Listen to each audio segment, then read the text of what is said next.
शायद जी अगर खून ज्यादा पतला हो जाए तो किस तरह मेयार तक लाना चाहिए?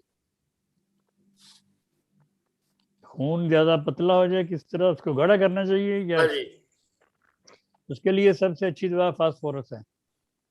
फास्फोरस छोटी ताकत में, 6 ताकत में 2 3 4 दिन खाई जाए तो वो खून ठीक हो जाएगा।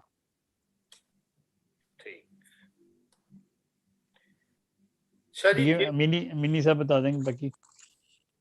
जी जी जी मीन बेटा साहब। है। इसमें यह है कि पहले तो आपने खून को पतला कैसे किया, वो चीज़ें छोड़ें जो आप खून पतला करने के लिए ले रहे हैं।